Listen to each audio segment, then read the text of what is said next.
Moi,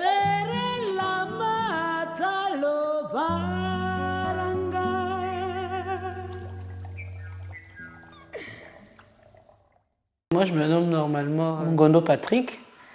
Pour ceux qui me connaissent, ceux qui ont été avec moi à l'école, ceux qui ont été avec moi aussi à l'école Madame Adada, parce que j'étais maîtresse à l'école Madame Adada, on m'appelle par Patrick. À la maison, on m'appelait Patou. Quand je suis devenue artiste, j'essaie de jouer avec Patou. Donc j'ai inversé un peu les lettres et j'ai trouvé Opta.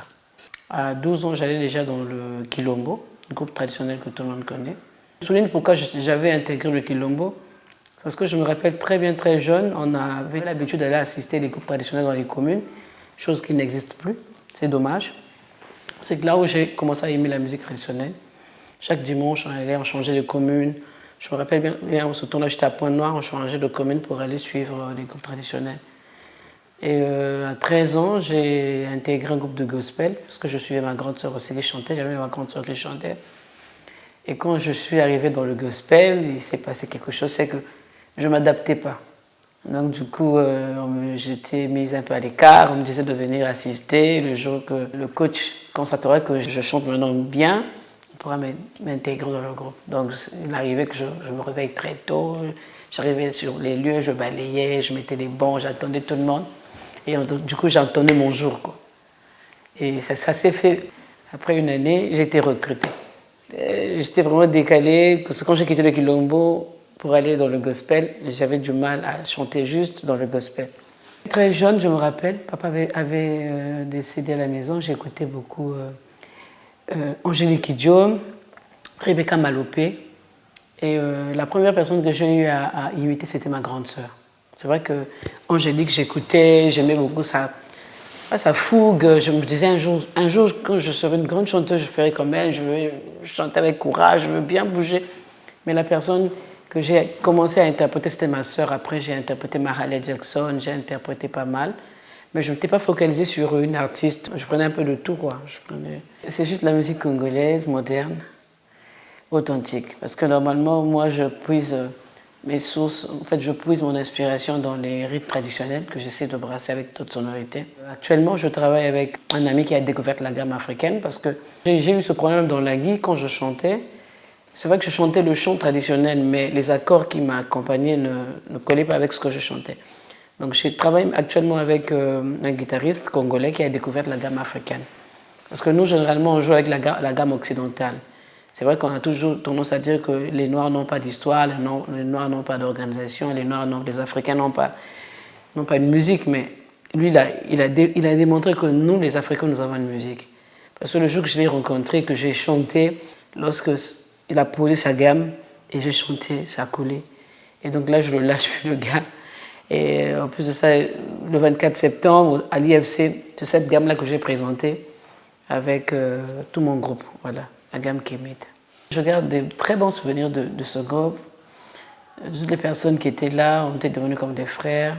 C'était une belle expérience humaine et artistique parce que quand j'ai quitté le gospel, avant que j'arrive dans la guide, j'avais travaillé avec le pasteur Ngoma Yatsona, qui avait un groupe de récupération, un groupe qu'on appelait Yelawa. Donc ce groupe aussi avait beaucoup tourné, donc j'avais rencontré le pasteur Ngoma Yatsona avant d'être dans l'Angui. C'est là où j'ai appris à improviser, c'est là où j'ai appris à aimer Pierre Akenenge, Lokwa Kanza. C'est là où j'ai vraiment compris que la musique, elle est spirituelle. Parce que quand tu es vide, tu ne peux pas donner quelque chose. Quand tu as un cœur pas bien, tu ne peux pas donner des bonnes zones aux autres. Donc j'ai appris à travailler mon intérieur d'abord, avant d'être d'abord une chanteuse. C'est là où j'ai appris ça. Et dans l'Angui, quand je suis arrivée, c'est vrai que j'avais le côté Quilombo, j'avais le gospel, donc il me manquait un peu la douceur. Donc en m'associant avec Keben, qui était le chanteur aussi, qui était en duo avec moi, j'ai appris à être douce. Parce qu'au début, c'était un peu chaud. Donc dès qu'il commençait à chanter, dès que je prenais, moi, la chanson avait tendance à aller vite, j'ai appris à nuancer. Ça veut dire que je pouvais chanter avec la fougue, je pouvais chanter doucement, donc j'ai appris tout ça. C'était vraiment une grande école pour moi et on a fait beaucoup de festivals ensemble, on était 7. Ça m'a beaucoup aidé et c'était une grande école pour moi. Sambaramborio, sambaramborie, de la quali moatu, na lubuke, sambaramborio, sambaram, musingula mutu la pasilue, sambaramborio, sambaram. Della quali muatu na lubuke sambaremborio. Lusingula mutula pasiluelne. Moi, je me suffis jamais. J'ai toujours un truc, c'est que même quand j'ai fait une prestation, bon, c'est vrai qu'il y a beaucoup de gens qui ont l'habitude de regarder ce qu'ils ont fait, mais moi, j'ai tendance à ne pas regarder parce que je me dis, je vais toujours trouver des failles, je vais toujours trouver des défauts.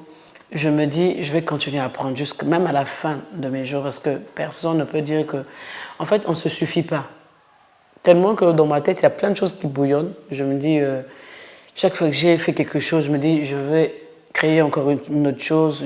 On ne se suffit pas. Moi, je ne me suffis pas personnellement. J'apprends tous les jours. Je peux apprendre même d'un jeune chanteur qui vient d'arriver, j'apprends. Mon répertoire, il n'y a pas que du soleil, il n'y a pas que le bon côté de la vie. Il y a aussi des choses qu'on doit dénoncer parce que c'est pas mauvais de le faire aussi, c'est pour que les choses bougent. En parlant de réchauffement climatique, je me répète très bien quand ça avait commencé.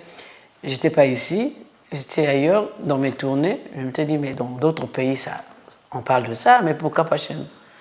Donc j'avais commencé à parler de ça dans Bilo Bilo. Et c'est vrai que c'était pas vraiment un sujet qui attirait l'attention des gens parce que c'était pas populaire chez nous. Et maintenant là, tout le monde est au courant que le réchauffement climatique, ça fait plaisir, mais c'est comme on dit, les sujets qui peuvent fâcher, on ne les aborde pas pour peut-être fâcher les gens, on les aborde pour qu'il y ait des changements et pour qu'on puisse évoluer normalement dans la société. Moi, je m'inspire de la vie quotidienne, de ma vie personnelle aussi, la vie des autres. Ben, ça ne nous empêche pas aussi de couper. Hein. On peut se dire, bah, elle a parlé de tel sujet, mais pourquoi ne pas chanter soit le contraire, ou bien pourquoi ne pas essayer de faire comme elle, mais d'une façon un peu masquée pour qu'elle, en écoutant, qu'elle ne se rende pas compte que je me suis inspiré d'elle aussi.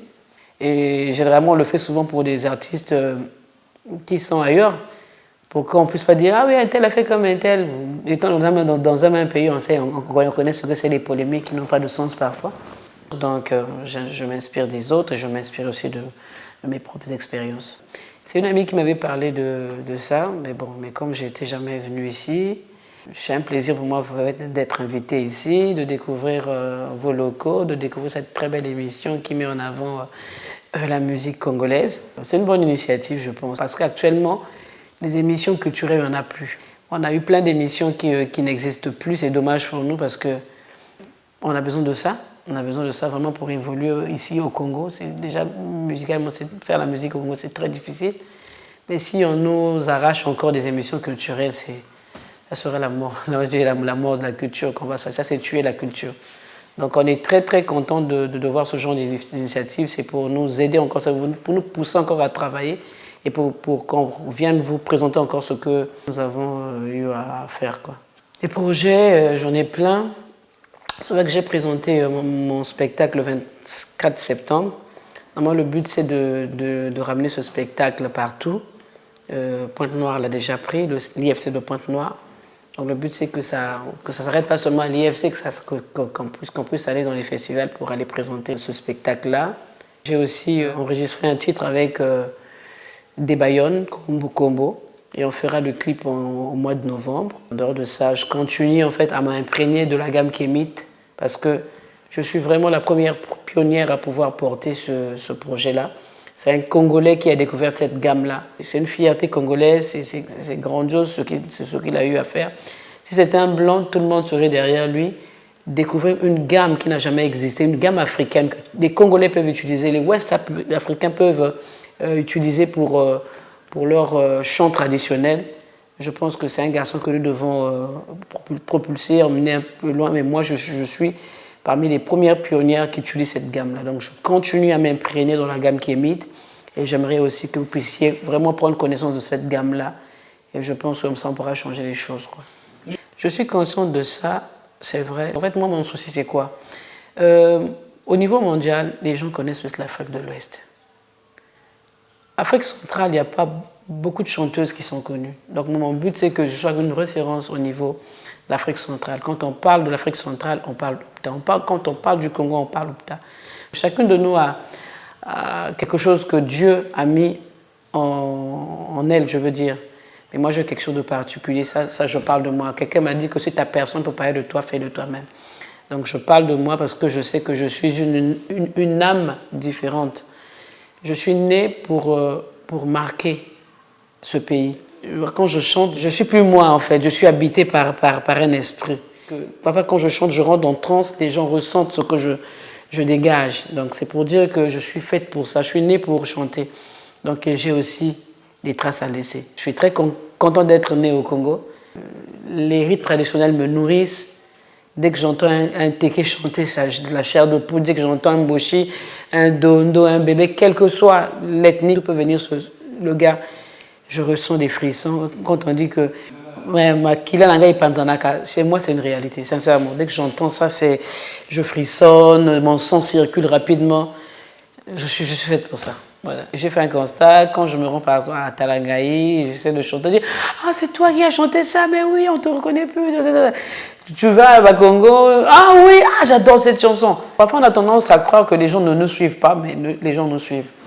Quand je fais de chanson, par exemple, « Ndalaya kwaza kwaza mopele anzale, sere lamata » les gens me disent « Bah oui, on adore cette chanson. » Ou bien « Oh, oh, ya, oh, ya, » Donc les gens suivent. Donc je suis très comblée que les Congolais aiment ma musique, que les Congolais me soutiennent.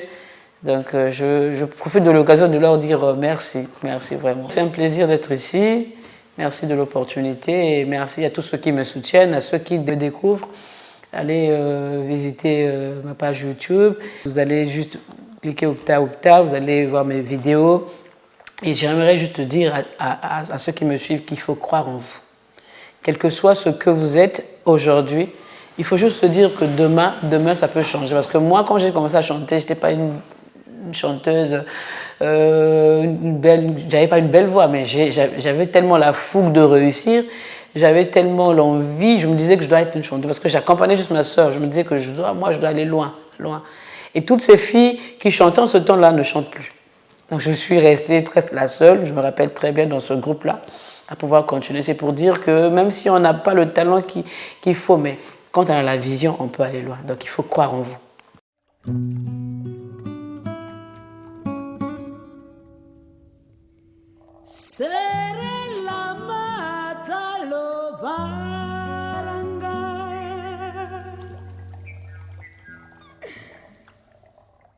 Anga wara ninga